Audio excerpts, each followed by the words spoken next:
Matthew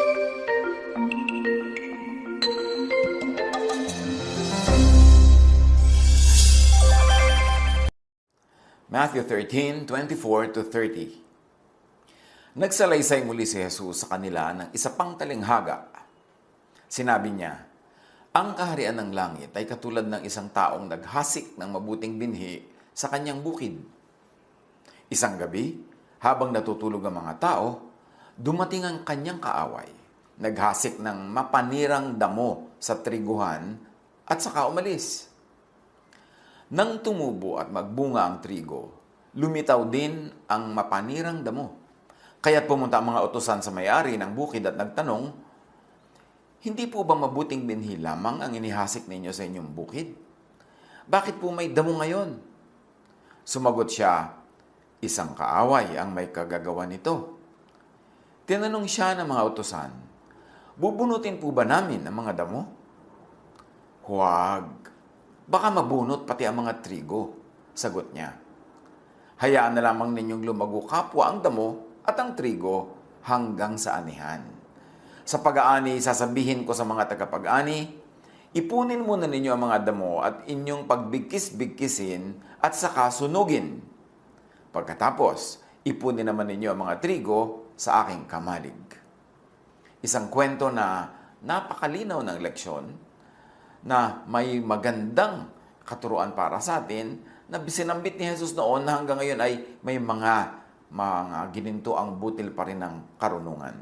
Ang pamagat ng ating pag-aaral, weeds pala, damo lang pala.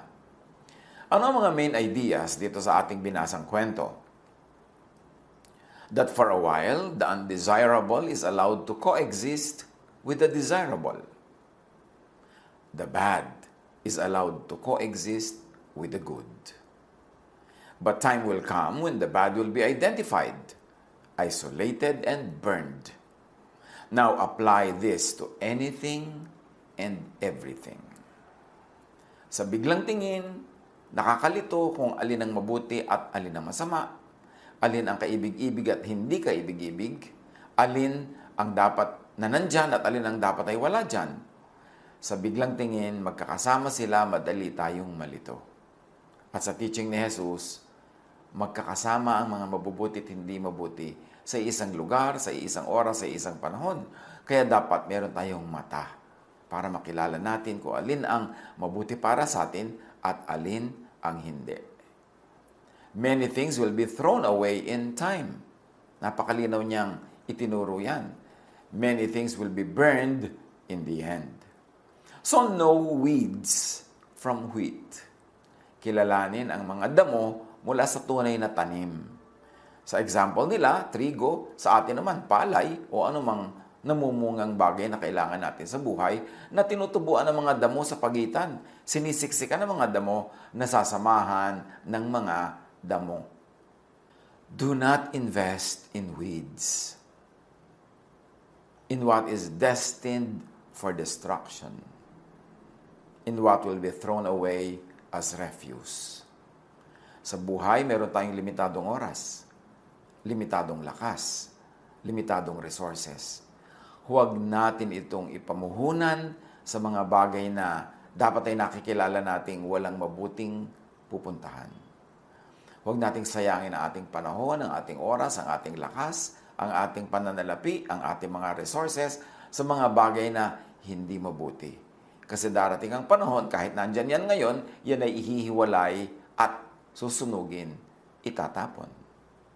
Pag ang ating pagmamahal, ang ating lakas, oras, ay itinaya natin sa mga bagay na nakatakdang lilipulin, masasayang ang lahat ng ating mga lakas, lahat ng ating mga kakayanan. Madadamay pa tayo. Search the Gospels. Dahil pwede nating i-apply yan sa mga katuroan sa Bible. What are voided, thrown away, burned in the Jesus stories and Jesus lessons? Marami. Sa mga kwento niya, for instance, susunugin, itatapon, babaliwalayan ang fruitless trees, mga puno na walang bunga. Matthew 3:10. Ngayon pa lamang ay nakahanda na ang palakol sa ugat ng mga punong kahoy. Ang bawat punong hindi mabuti ang bunga ay puputulin at itatapon sa apoy. So identify equivalents in life, pursuits, investments na hindi mabuti, papalakulin yan, itatapon. What are to be voided and burned, to be thrown away in the Jesus stories? Tasteless salt. Matthew 5:13, kayo ang asin ng sanlibutan. Ngunit kung ang asin ay mawala ng alat, paano pa itong mapapaalat muli? Hindi ba wala na itong kabuluhan, kundi ang itapon at tapakan ng mga tao? So ano ang mga asin-asin sa buhay natin na wala ng lasa, matabang na? Mga relasyon na matabang, mga sigla na matabang, mga paninindigan na tumabang. Identify equivalence in life, in pursuits, in investments, so that you will not let your salt become tasteless. Kasi pag naging tasteless ang ating project, naging tasteless ang ating effort, naging tasteless ang ating talent, ang ating energy, yan ay matatapon lang sa tapakan, sa daanan ng mga tao. Magiging panambak. What else are to be thrown away or burned in the Jesus stories? Body parts causing people to sin. Matthew 5:29, kung ang kanang mata mo ay nagiging sanhi ng iyong pagkakasala, dukutin mo ito at itapon. Mabuti pang mawalan ka ng isang bahagi ng iyong katawan kaysa ang buong mong katawan ay itapon sa impyerno. So identify equivalence in life. Siyempre mga talinghaga ito, hindi naman talaga mata na literal yan, hindi kamay na puputulin, hindi paa. Pero what are its equivalence in life, in pursuits, in investments, in activities? Marami tayong mga activities, ganyan. Walang saysay, puputulin din in the end. Mga estudyante naglalakwatsa, wala namang credit sa kanila yung kanilang paglalakwatsa. Hindi nagsasubmit ng mga assignment. Mga nagtatrabahong panay ang petics, panay ang lakwatsa, hindi nagtatrabaho. Pagka in-assess yung kanilang work, yung kanilang performance, itatapon yung mga oras na yun na sinayang nila sa mga walang kwentang paglalakwatsa o kaya ay mga trabahong mali-mali. Marami tayong ginagawa na dapat ay puputulin sa pagdating ng panahon. So mabuti pa, huwag na lang natin gawin. Sayang ang investment natin. What are to be voided, thrown away, burned in the Jesus stories? The wicked, ang masasama. Matthew 13:49-50, gayon din ang mangyayari sa katapusan ng daigdig. Darating ang mga anghel, ihihiwalay ang masasama sa mga matuwid, at ihahagis ang masasama sa naglalagablab na apoy. Do'y mananangis sila at magngangalit ang kanilang mga ngipin. Whether you want to read this literally or as a figure of speech, as symbolic language, the ending is the same. You should identify equivalence in life, in associations, in deeds. Because at judgment, what will be voided, thrown away, burned, are the things enumerated above. Meanwhile, the plants and weeds, meaning the essential and non-essential, the good and the ungood, or the bad, confusingly exist side by side, as we've already said. Magkakatabi, nakakalito, nanglilito. So alin dyan ang iyong aalagaan? Meron nag-aalaga ng damo, hindi ang alagaan yung trigo. Meron nag-aalaga pala ng makamandag na mga ahas, imbes ang alagaan ay isda na pwede niyang pakinabangan at kainin. Observe. Learn. No plants from weeds. No friends from enemies. No good workers from bad workers. No good employers from bad employers. Para ang lahat ng yan ay maiwasan nating maging bahagi ng ating buhay. No essentials from non-essentials. Ano ba sa pinag-uubusan natin ng ating time, talent, and treasure ang talagang mahalaga at yung iba wala namang kakwenta-kwenta. Nag-uubos ng ubod ng daming oras, for instance, sa mga games na hindi naman pinagkakakitaan, na hindi naman napapakinabangan. Nasasayang ang oras, imbes magtanim, magtrabaho, may magawang mga tama para may anihin. No good from the ungood or the bad. You have to know them because they both confusingly exist side by side. Yan ang mga options natin every day. Good or ungood, productive or unproductive, damo o trigo, may pakinabang o wala, susunugin pagdating ng panahon o aanihin at itatago sa mga lalagyan ng pagkain. Kapaki-pakinabang at hindi kapaki-pakinabang. Bakit kailangang maaga pa lang ay makapili na tayo niyan? Kasi limitado ang oras natin sa mundong ito. Pag may sinayang kang araw, linggo, buwan, taon, sa walang kwentang activity, sa activity na pupunta lang pala sa wala, sa activity na susunugin lang pala at walang kabunga-bunga, di sayang ang buhay mo. Kaya dapat mag-observe, manuri. Huwag sakay ng sakay sa bawat biyahe kasi may mga biyaheng pahulog sa bangin. Merong papunta sa maganda. Huwag paniwala ng paniwala sa lahat ng nanliligaw at lahat ng pag-ibig na iniaalok. Kasi merong papunta sa kapahamakan at may papunta naman sa kaligayahan. Kailangan mapagmatiyag, mapag-isip, hindi pa dalos-dalos, hindi nagpapadala sa basta damdamin na lang, kailangan mapanalanginin at nakikinig sa payo ng marunong.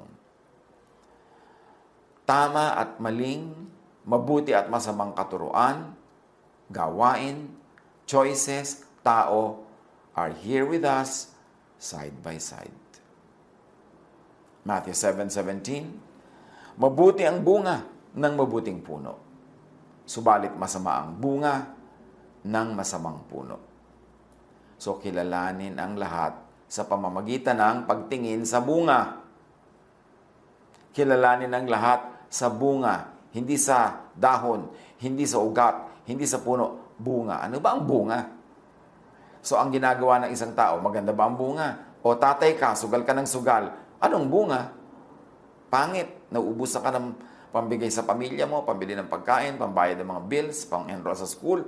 So, pangit ang bunga. So, dapat huwag mong itanim yung puno na yan. Tigilan mo ng kaaalaga ang puno na yan. Lakwatsero ka, tamad, palusot. Anong bunga? Lagi ka natatanggal sa trabaho. Lagi kang napapagalitan. Lagi ka nade-demote. Pangit ang bunga. So, tigilan mo yan. Tanim na yan. Walang kwenta. 1 Corinthians 15:33, huwag kayong paloloko. Ang masasamang kasama ay nakasisira ng magagandang ugali.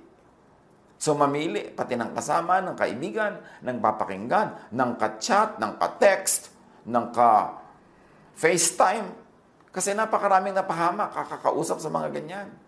Hindi pala mapagkakatiwalaan, mapagsamantala pala. Pero kasama ng mga mapagkakatiwalaan, ng mga hindi mapagsamantala, tulad ng magkakasama ang trigo at damo. Kailangan manuri lagi. Do not waste your time, effort, and life on weeds, on what is not plant that will yield beautiful fruits for your life. Now, lahat ng ito apply sa religious life. Ganyan din kasi sa religious life. Maraming mga relihiyones, tabi-tabi, nandyan lahat. Maraming pintong pwedeng pasukin. Maraming doktrinang pwedeng sundin. Maraming katuroang pwedeng pag-alayan ng buhay. Pero lahat ba yan talaga kapaki-pakinabang? Lahat ba talaga may magandang bunga? Lahat ba talaga maganda ang kakauwian? Apply sa religious life. Kasi marami talagang paniniwala, maraming mga gawain, mukhang pare-pareho lang. Pero may mabuti at masamang katuruan. May mabuti at masamang gawain. Do not waste your time, your effort, your life on what is not planned, on what is not of Jesus, on what is not Jesus-ness. Iisa lang ang buhay mo. Ang dami-dami mong oras na uubusin sa religious teaching, sa religious activity. Tiyakin mo na yung iyong sinusundan, pinapakinggan, ipinaglalaban, pinapanindigan, ginagastosan ng time, talent, and treasure, talagang turo ni Jesus. Kasi baka naman nasa isa kang parang Christian group, pagkatapos ang itinuturo sa loob, Pharisees. Puro mga law, puro mga bawal, puro mga law of Moses na winasak na ni Jesus para tayo palayain at para tayo bigyan ng bagong buhay na hindi guilty kasi forgiven, hindi guilty kasi wala na yung law that makes us guilty, pero napakaraming mga tinatawag na Christian pursuits, Christian teachings, Christian activities, ang totoong laman ay Moses-ness, Pharisee-ness, law, legalism, ng ending, lagi kang guilty, lagi kang masama, lagi kang natatakot, lagi kang paparusahan, paano mo ma-enjoy yung peace and rest na pangako ni Jesus? So make sure na sa lahat ng ating ginagawa, hindi tayo nalilito. Kasi kasama ng Jesusness, nung trigo, yung mga Mosesness, yung mga Phariseeness, yung mga legalism, yung mga sectarianism, yung mga congregationalism na un-Jesus. Although, of course, meron naman mga sectarianisms and congregationalisms and teachings na maka-Jesus. Kaya dapat nanunuri ka kasi hindi ko may konting maka-Jesus dyan, lahat maka-Jesus na, maniniwala ka na, lululunin mo na lahat.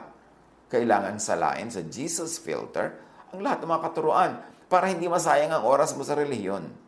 Hindi masayang ang oras mo na hindi ka naman pala nag-grow into Jesusness, but you're growing into Phariseeness. John 14:6, sumagot si Jesus, "Ako ang daan, ang katotohanan, at ang buhay." Nang ibig sabihin ay, hindi sila, kundi ako. Walang makapupunta sa Ama, kundi sa pamamagitan ko. Huwag dumaan sa mga katabing pinto. Tandaan natin yan.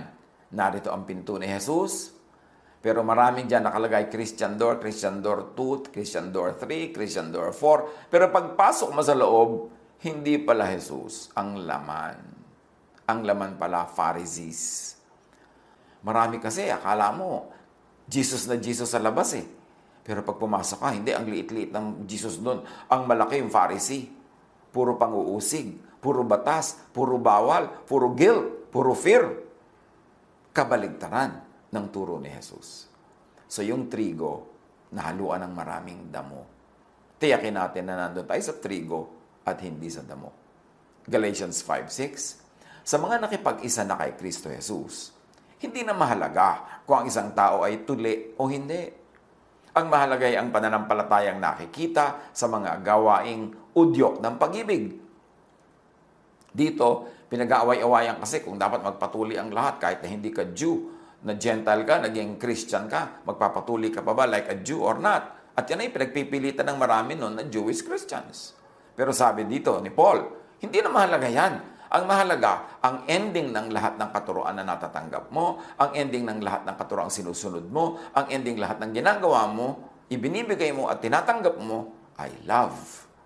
Pagka nandun yun, tamang-tama ka na, okay ka na, sakto ka na. Yun ang ibig sabihin. Ngayon, yung tuli na yan, maraming equivalent yan sa buhay.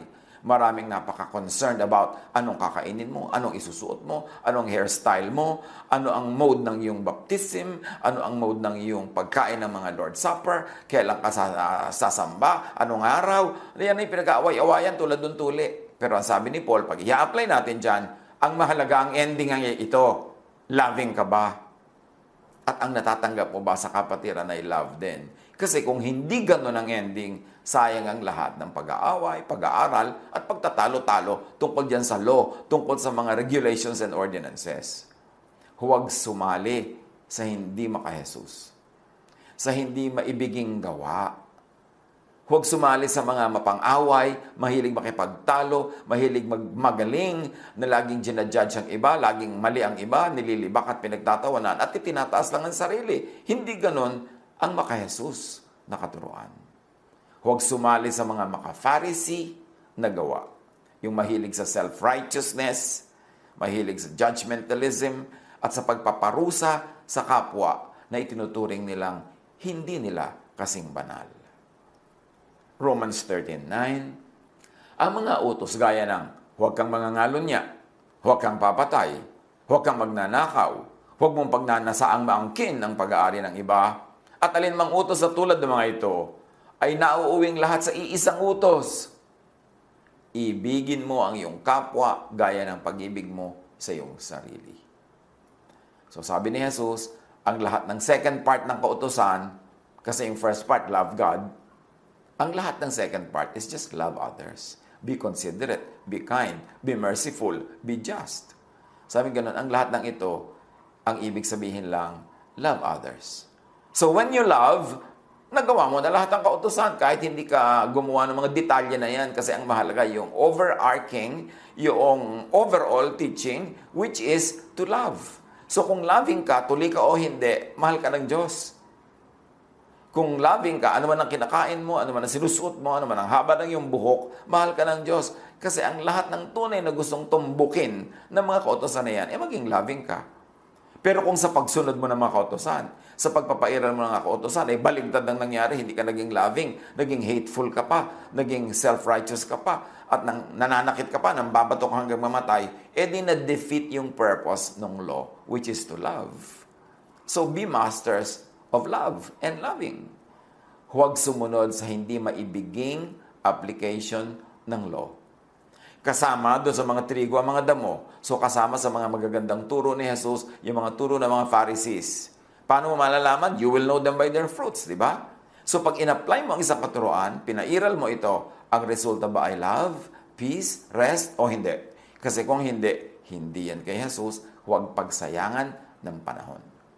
Do not waste your time, effort, life on what is not love, on what is not loving. Romans 13:10, ang umiibig ay hindi gumagawa ng masama kanino man, sapagkat ang pag-ibig ang siyang katuparan ng kautusan.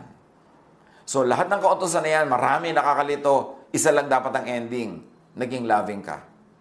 At ikaw naman, isa din ang ending sa'yo, tumanggap ka ng love. So pagka hindi love ang ibinibigay mo sa kapwa sa pagsunod mo sa mga kautusan, pag hindi love ang natatanggap mo sa mga kapwa na sa tingin nila ay sumusunod sila sa kautusan, mali ang ating application.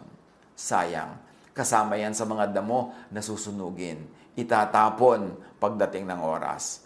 Hindi mo halata ngayon kasi katabi ng trigo, pero darating ang panahon, lahat ng unJesusness ay susunugin lamang. Kasi sabi ni Jesus, I am the way, I am the truth, I am the life. No one comes to the Father but by me. So kung hindi yan sa pamamaraan ni Jesus, hindi sa pamamaraan ng Jesusness, at kabaligtaran pa, Pharisees pa, ang destino niyan, ang pupuntahan niyan ay apoy. Huwag magsayang ng oras, panahon sa ganyang uri ng religiosity. Do not waste your time, effort, and life on weeds, on the law, on Pharisees. Kasi yan ay kontra kay Jesus. Matthew 7:12, gawin ninyo sa inyong kapwa ang nais ninyong gawin nila sa inyo. Ito ang buod ng kautusan at ng mga isinulat ng mga propeta. So, gusto ba natin tayo binabato pag tayo nagkakasala? Hanggang mamatay, ha? Kung ayaw natin, bakit tayo nang babato ng iba na sa tingin natin na nagkakasala? Ganun lang yun kasimple. Romans 2:12, ang lahat ng nagkakasala na hindi saklaw ng kautusan ni Moises ay paparusahan, ngunit hindi batay sa kautosang yon. Subalit ang lahat naman na nagkakasala na saklaw ng kautusan ay hahatulan batay sa kautusan. Now, aside from the 10 Commandments, there are 613 other minor commandments called mitzvots. Pagka ipinailalim mo ang iyong sarili sa mga batas ni Moses at sa batas ng Israel at sa batas ng Judaism na yan, by that same batas, doon ka lilitisin, doon ka susukatin at titimbangin, papasa ka ba? Yung mga mahilig mang bato sa iba ng mga laws, ng mga requirements, ordinances, verses, pag ba ikaw ang tinabunan ng mga batong yan at ibinato sa iyo lahat, makakaahon ka ba? O makakailag ka ba? O dahil sa kabanalan mo ba'y hindi ka tatamaan? O tatamaan ka rin? So kung tatamaan ka rin ng mga batong yan, bakit mo ibinabato sa iba? Ba't mo ipinupukol sa iba? Sabi ni Jesus, kung ano ang gusto mong gawin sa iyo ng kapwa, yun ang gawin mo sa kanya. Ayaw mong batuhin kanya, di huwag ka rin mambato. Bakit ba pambabato ang nagiging bunga sa atin ng sobrang pag-aaral ng mga verses? Bakit ba papambabato, pagmamataas sa sarili, panghamak sa kapwa, paghiwalay sa kapwa, ang nagiging bunga ng pag-aaral ng mga verses? Kasi ang mga verses na sinasamba, ang mga verses na itinatanghal, mga law, verses ng law, hindi verses ni Jesus, hindi verses ng love. Kahit naman sa New Testament, may marami mga leaders dyan, nasa Christianity na, pero marami pa rin silang Pharisaic at marami pa rin silang Jewish beliefs, yung mga Judaizers, na ipinagpipilitan yung tuli, ipinagpipilitan yung huwag mo itong kainin, ipinagpipilitan na lang isingit sa new faith na Christianity yung mga old laws and systems ng Judaism. Sa New Testament mismo, recorded yan. Kaya awayan yung mga leaders dyan. Tapos hanggang ngayon, yan pa rin ang nangyayari ngayon. Ang dami-dami, akala nila Christian sila. Ang dami akala nila nasa Christian congregation sila. Pero pag tiningnan nila yung practices, tiningnan nila yung mga regulations, tiningnan nila yung prevailing atmosphere, no. Pharisaic pala. Or nasa Jewism pa pala sila. In fact, marami nga openly gustong bumalik sa Judaism. Eh di babalik ka sa mga law, babalik ka sa mga ritual. Bali wala ang kamatayan ni Jesus. Bali wala ang pagpapalaya ni Jesus. Kaya kilalanin ang damo sa trigo kasi magkakahalo yan, magkakasama. Acts 13:39. At ang lahat ng sumasampalataya sa Kanya ay pinapatawad na sa lahat ng pagkakasalang hindi na ipatawad sa inyo sa pamamagitan ng pagtupad sa mga kautusan ni Moises. Maraming kasalanan hindi pwedeng mapatawad kung magpapailalim ka sa kautusan ni Moises. Kaya yan ay winasak na ni Jesus, pinalaya tayo para hindi na tayo kailangang maging alipin, hindi na tayo kailangang magpakahirap sumunod, at hindi na tayo kailangang maparusahan o matakot pa ng kaparusahan. Do not waste your time, effort, and life on works that are of no value or of low value and low quality. Sabi ni Paul sa 1 Corinthians 3:10-15, ayon sa kagandahang loob ng Diyos sa akin, inilagay ko ang pundasyon tulad ng isang mahusay na tagapagtayo. Iba naman na nagpapatuloy sa pagtatayo ng gusali. Ganito rin ang church building, ganito din ang church planting, ganito din ang pamamalakad ng church. May nanguna, may nagtayo, tulad nito si Paul. Pero may mga kasunod dapat. Ngunit dapat maging maingat ang bawat nagtatayo, sapagkat wala ng ibang pundasyong maaaring ilagay maliban sa nailagay na. Walang iba kundi si Jesucristo. May nagtatayo na gumagamit ng ginto, pilak o mahahalagang bato. Mayroon namang gumagamit ng kahoy, damo o dayami. Makikilala ang uri ng gawa ng bawat isa sa araw ng paghuhukom, sapagkat mahahayag sa pamamagitan ng apoy kung anong uri ang ginawa ng bawat isa.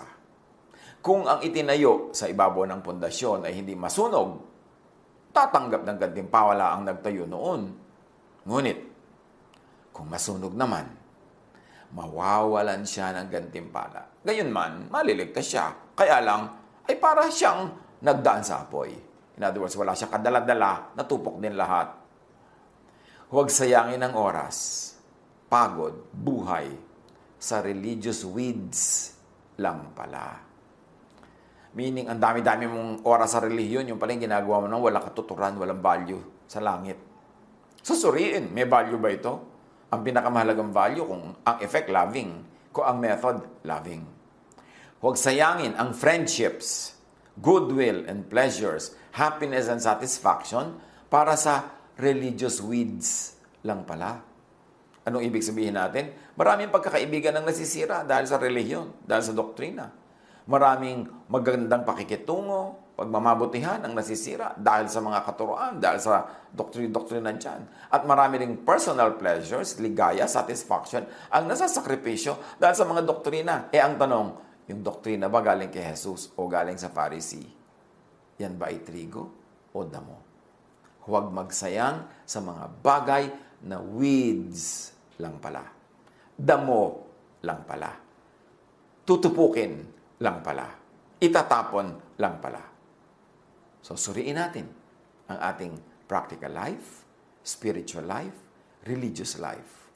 Kasi dyan, maraming tama, maraming trigo, pero maraming nakasingit na damo. Piliin kung alin ang didiligan, piliin kung anong aalagaan, piliin kung ano ang kakampihan, at pagbubuhusan ng panahon, ng oras, ng lakas. Kasi merong mga lugi ka pagka doon ka tumaya at meron namang panalo ka. Tiyakin na tayo ay nakaayon, sumusunod, sumusuporta, nabubuhay sa Jesusness. Hindi sa Pharisiness. Hindi sa legalism. Hindi sa religious zealotry, kundi sa love. Because love is the fulfillment of all the law. Yun ang trigo. All others, weeds lang pala. Pag-aralan. Hanapan ng mga practical application sa buhay. God bless us all.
Love to you, mga pamangkin. Dito tayo mag-aral ng salita ng Diyos. Dito tayo mag-aral ng mga practical na bagay, magdalanginan para sa isa't isa, makinig ng mga mensahe, at dito tayo magsasama-sama spiritually sa ating official Ed Lapis YouTube channel na ang address ay Sabi ni Kuya Ed. Remember, dito tayo ha? Sabi ni Kuya Ed, ang ating official YouTube channel.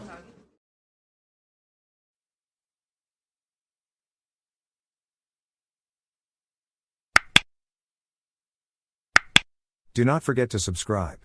Click the subscribe button and ring the bell for notification. Like, comment, and share our official YouTube channel.